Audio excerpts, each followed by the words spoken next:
Windows are sometimes in the shape of a pointed arch, like the one shown in the picture. A person is designing such an arched window. The outline is shown in the diagram below the picture. The center for the arc AB is C, and the center for the arc AC is B. The distance of B to D is 2.4 meters, and the distance of D to E is 1.8 meters. We want to show that angle ABC is 60 degrees. So that's the angle between the arm AB and the arm BC. We're looking for this angle here. Now the center for the arc AB is the point C. So that means that CA is a radius of a circle centered at C, and CB is also a radius. So you can imagine drawing a circle centered at C through the points A and B. We're also given that B is the center of the circular arc AC.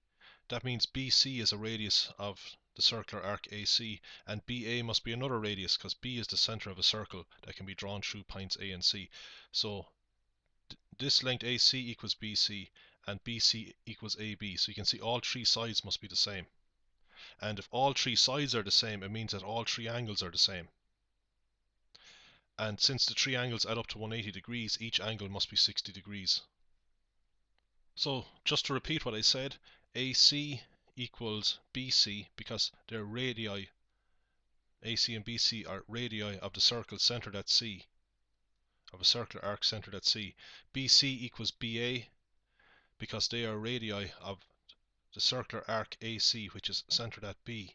So we see that AC equals BC, BC in turn equals BA. So we can see that AC equals BC, which in turn equals BA. So the three sides are the same. That means triangle ABC is equilateral. The three sides are the same. It means the three angles are the same. Since the three angles sum up to 180 degrees, each angle must be 60 degrees. So in particular, angle ABC is 60 degrees. In part B, we must find the length of the arc AB. Now, the arc AB has a radius equal to BC, and BC is 1.8 meters long. Because DECB is a rectangle, so if DE is 1.8, then the side opposite DE, which is BC, is also 1.8. So the radius of this arc is 1.8. To find the length of the arc AB, we consider the circumference of a full circle. That's the length of a full circle, which is 2 pi times the radius of the circle. Now the radius here is 1.8, so it's 2 times pi times 1.8. And what we do is we get the fraction 60 over 360 of a full circle. In a full circle, we have 360 degrees, so we want this fraction of a full circle. It's actually 1/6 of a full circle, so we have 1/6 of 2 pi r. So here we have 2 times 1.8, well that's 3.6, and we want to get 1/6 of 3.6. So 3.6 divided by 6 is 0.6, then we have 0.6 multiplied by pi.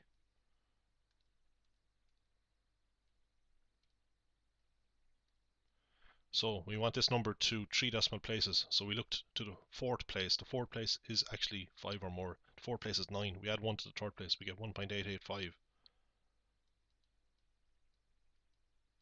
And this is in meters. That's the length of this arc here. In part C, we want to find the length of the perimeter of the window. The perimeter is just the distance all around the window. So we have two arcs. Each arc has length 1.885 meters. So we have 2 times 1.885. That's the distance from B all the way around to C. Then we have two vertical lengths of 2.4 meters each. So we have 2 times 2.4.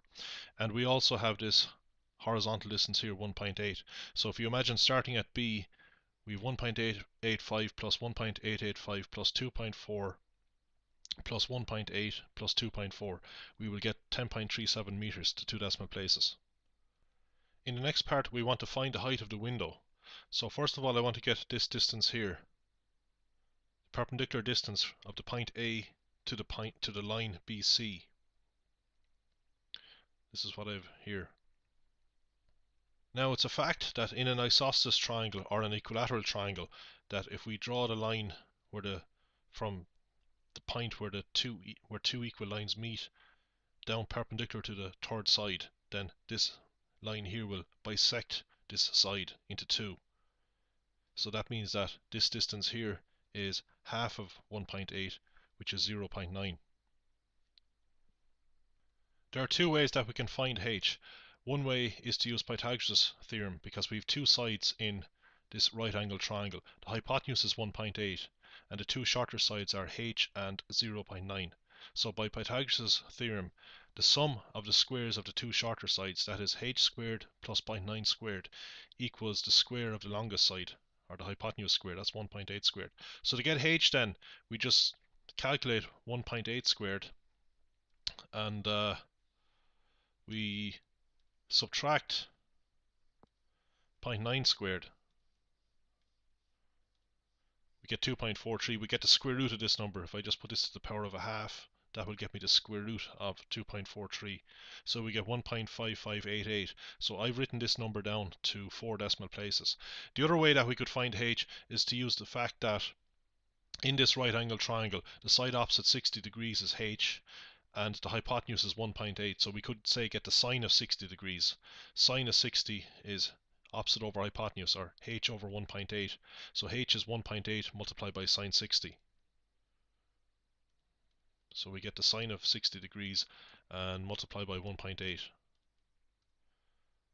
Of course, we could have used the the tan of 60. We could have said tan of 60 is h over 0.9, and then say h equals 0.9 tan 60. If you want to use the tan of 60 degrees. Now we want the height of the window. So we want to take this distance here, which we were calling small h, to 4 decimal places is 1.5588, and add on this distance here, which is 2.4. And if we do that, we get 3.96 meters to 2 decimal places. So it's a good idea to not round to 2 decimal places until the very end. So in the preliminary calculations, you can round them to more than 2 decimal places, maybe round them to 3 or even better 4 decimal places, and only at the very end round to 2 decimal places. In part E, we want to make an accurate scaled drawing below, well, over here, of the outline of this window using the scale 1:30. Now, what I've done here is shown this diagram again, but I've converted all these measurements to centimeters. Since 100 centimeters equals 1 meter, we just multiply 1.8 by 100 to convert 1.8 meters to centimeters. So that's 180 centimeters. So we just multiply all of these dimensions by 100 to convert them to centimeters, since 100 centimeters equals 1 meter. Now what we want to do is scale this down by a factor of 30. So we want to scale it down by 1 over 30. So we've 240 times 1 over 30, or 240 divided by 30. Well, that's 8. 180 divided by 30 is 6. So we want to draw a rectangle of sides 8 centimeters and 6 centimeters. Then what we want to do is draw 2 circular arcs. Each arc has a radius of 6 centimeters. So we put a compass point here, set the compass to 6 centimeters. That's just the same as this length here, and draw an arc. Then we, with the same setting on the compass, put the compass point here and draw another arc. And where they meet, we just complete our picture. When you draw the rectangle, to ensure that this is 90 degrees, you could use a ruler and a set square. Just place the ruler along the base of this rectangle and then place your set square along here, and you can ensure that this side is perpendicular to the base of the rectangle. The photograph shows the Dockland building in Hamburg, Germany. The diagram below is a side view of the building. It is a parallelogram. The parallelogram is 29 meters high. The top and bottom edges are 88 meters high. To get the area of a parallelogram, what we need to do is multiply one of the sides of the parallelogram by the perpendicular height. So if we take 88 as a side, then the perpendicular height here is 29 meters. So 88 times 29 is 2,552 meters squared. Notice, by the way, that the area of the parallelogram is the same as the area of this rectangle, this red rectangle here. See, this side is 88, this side is 29. 88 times 29 gives us the area of the rectangle. So it's like we've added in this triangle here onto the parallelogram, but we've subtracted out the exact same triangle. this triangle and this triangle are actually congruent. Anyway, that's just an aside. If BD equals AD, find BC. Well, BD is this distance here, and we're given that it's equal to AD. Well, of course, opposite sides of parallelograms are equal in length, so AD is equal to BC. So now we have established that these three lengths are the same. Let's look at triangle DBC. This triangle here I'm highlighting in red. Since two sides are the same, in other words, triangle DBC is isosceles, we can drop a perpendicular from B down to the side DC. Because the triangle is isosceles, this perpendicular will actually bisect the base, so that this distance here will equal this distance here. But this distance here is half of 88, which is 44. And we know what this is. It's just the perpendicular height, or the height of the parallelogram, which is 29. Now we want to find BC. Well, I can mark 44 over here as well. So we have two sides of a right angle triangle.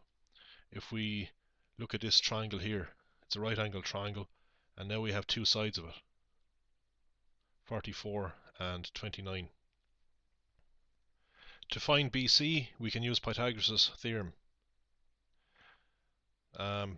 Square the hypotenuse. BC squared is the sum of the squares of the two short sides. So BC squared equals 44 squared plus 29 squared. So to go from BC squared to BC, we get the square root of 44 squared plus 29 squared. To 3 decimal places, that is 52.697 meters. The lines BC and AD are parallel. Find the distance between these parallel lines. Well, of course, the lines BC and AD are parallel because the opposite sides of a parallelogram are parallel.